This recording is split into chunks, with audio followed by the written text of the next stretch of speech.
Начало концертного сезона – это праздник и предвкушение новых музыкальных открытий. Это долгожданный момент не только для зрителей, но и самое приятное и волнительное время для артистов. Свой 22-й творческий сезон артисты филармонии назвали «Мы в возрасте Салавата». Мы открываем 22-й сезон. Конечно, это необычно мы открываем. Мы всегда открывали у себя в своем здании. А сегодня любезно предоставили нам свой концертный зал. Театр драмы имени Арсана Варякова. 22-й сезон. Конечно, в каждый сезон мы готовимся на открытие, на закрытие, готовим что-то новое, интересное. Открыть сезон – это новые артисты. Сценарий получился глубоким и насыщенным. Режиссер-постановщиком концертной программы стал Фанис Асадулин. В постановке задействован весь творческий коллектив Сибайской филармонии.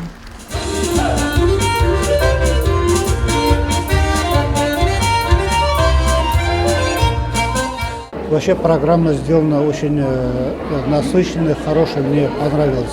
Конечно, сцена тесновата, это чувствуется, скованность артистов, танцоров. Но тематика очень хорошая, содержательная, объемная. Чередуются и шутки, и историческое. Вот каждый раз мы ходим, и никогда у них сценарий, вот это все это не повторяется. Вот и в форме спектакля, это с комическими какими-то элементами, это очень интересно. Нам очень нравится. Я стараюсь не пропускать концерты Сибайской филармонии, потому что мне очень нравится, как они работают, как они умеют держать себя на сцене, как они подают зрителям, как, в общем, выступают. Я желаю им успеха, несмотря на то трагическое событие, которое произошло в начале сентября.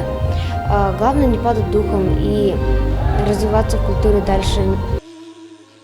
Работа над новой программой – это всегда большой вдохновенный труд, благодаря которому творческий состав выходит на новый, более высокий уровень.